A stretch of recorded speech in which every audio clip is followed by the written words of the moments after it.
Hey, everybody. Thanks so much for joining us. Dean Cottrill here, EVP for Brokerage and Team Consulting for the T360. I've got Lisa Picardo with me. Hi, Lisa. Hey, Dean, how are you? I'm doing great. I'm excited about this session here. This is our series we've been doing this summer. We've been coming out with each week with someone really talented in a certain space, whether it's a leader talking about something they're doing really well in one specific key area of running their business, or it's somebody is specifically in a key area of the business and how they could support you. So we're excited to have with us Dan Bro. Dan is in charge of our T3 Talent Division. Dan basically helps place management level up to C-level within the white picket fence of residential real estate for T360. Does a phenomenal job. And Dan, we're so excited to have you. Welcome. Yeah, much appreciated. I'm glad to be here. Thank you both. Thanks for joining, Dan. So let's have a conversation. We know that business is down right now for many of our clients, not all, but most. What changes would you recommend they consider in their current organizational structure? Yeah, great question. So the first thing I would, say is start with mindset, which in my world, one of my mentors always said, no matter the market, it's always attack, attack, attack. When Brad Stevens, who grew up in one of the towns I lived in Indianapolis, and is now the GM of the Celtics, he's always looking to improve his talent. Whether they had a lousy season or a winning season, you're always looking for talent. So I think that's got to be the mindset is attack, attack, attack. How can we improve it? I would say nothing's ever static. You're going to have turnover, and you should plan for it. It should be a proactive thing, not a reactive thing to a resignation or the market or whatever. You're in charge of it, plan for it. So I think that part of the mindset is really important. I'd probably say, just for a frame of reference, like a lot of people ask me, what should my turnover be? What's healthy and not healthy? And most great organizations say that it's in the 10 to 20% range. That if it's 10%, you're probably too low. A year? Are you talking about, Dan? A year? On an annual basis, Okay. 10% turnover should cause you to look at your people and go, are we static? Because there's going to be 10% turnover through people that change jobs, relocate, whatever, find another position. If it gets down to 10%, you're probably not upgrading your talent where it should be. And if you're at 20% or above, most people say, if I've got 2 out of 10 leaving in a year, or 20 out of 100 leaving in a year, I might have some internal problems that are causing people to leave. I should look at that. So somewhere in that 10, 15 to 20% range is probably where you need to be. I love hearing that from you, Dan, because one of the things that I think, oh gosh, Lisa, talk. I'm joking to death here. Yeah, so we talk about the same churn and in agent recruiting also, right? Like so similar. We're in alignment in that for sure. Sure. I think there's oh my gosh, I don't know where that came from. One of the things I used to say, Dan, is 20%. I actually, as you scale, and this is really directed to leadership and leaders as we work with leaders. When you scale an organization, the key is surrounding yourself with great talent and not settling, to your point. So the idea is, I think 20% for me was more of my benchmark. If I was replacing 20% of leadership, that was a good mark, because it was basically there was people moving, like you said, close to 10%, whatever the number might be. It all depends on the total number. But if you had that type of attrition, just from moving, retirements, things along those lines, people decide they don't want to do it anymore as in a leadership role.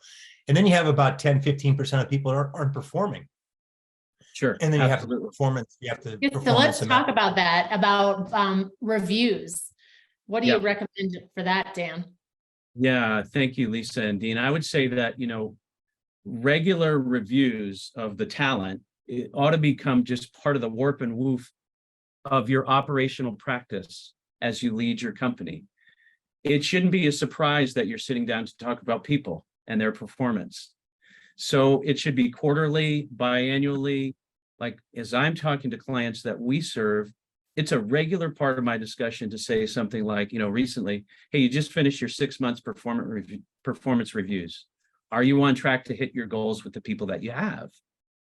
And out of that flows what changes need to be made. So again, make it part of the regular practice that you've got a quarterly or a biannual review. I think you can involve multiple people in your company in some of those discussions while you're respectfully talking about different team members. Because a lot of things I'm going to mention now come out of those discussions, like, could we reassign somebody? Hey, Dan is looking to grow in this area. Could we move him over to this area? So you're looking for opportunities to improve and synergize the people you have before you decide termination. But you could reassign, you could eliminate staff, see how it goes. As a friend of mine said, let the dust settle. Maybe you don't really need that position. And sometimes you have to eliminate it for 90 days and realize I didn't need that as much as I thought. And of course, you can always decide that you have to terminate and replace positions, maybe even hire a fractional staff. I mean, those are just some of the things that, you as the leader can be in charge and proactively pursue. Does that answer your question? Yeah, that's awesome. How about providing some recommendations for companies that are hiring internally? What sort of process should they be following? Yeah, so without question, you should have a detailed job description for every position in the company, which gives you performance metrics, KPIs, roles and responsibilities. Just, you got to understand your talent if you're going to be able to lead and manage it. I think that's just the really key starting place. Is there more you were looking for around that?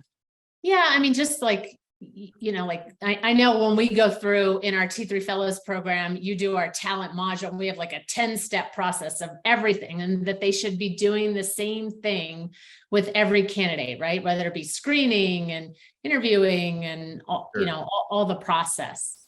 Okay, well, let me run through that quickly because I want to respect everybody's time too. But I think when you're making the changes, like a lot of people are making in our market today, it's a great opportunity to re-examine compensation. There's some online sites like Glassdoor or Salary.com, talk to somebody else in the trade to re-examine compensation. Maybe you should be higher, maybe it should be lower. So you can look at that. Searching on your own is a bit like fishing in the ocean, but because you're only going to see about 10% of the population that's, really great. And you won't necessarily see the very best talent because they're head down, performing, happy, not necessarily looking. But if that's the best resource you have, then go at it. And I've done both in my career. I've done a lot of internal searching. So you can go at it that way. You can leverage your own network. Who do you know that might be a fit? Who are colleagues that might recommend somebody to you? You can post it on LinkedIn or Indeed or other job sites. It's tough work, it's tough sledding, but you got to read the resumes, select the best, conduct 5 to 10 minute phone screens. You're sitting there with 10 resumes in front of you. I'll give 10 minutes to each one just to see if it's a right fit. Then you schedule interviews. You can use DISC profiles. 1, 2, 3 test is a free DISC profile. It's not bad. You could use that.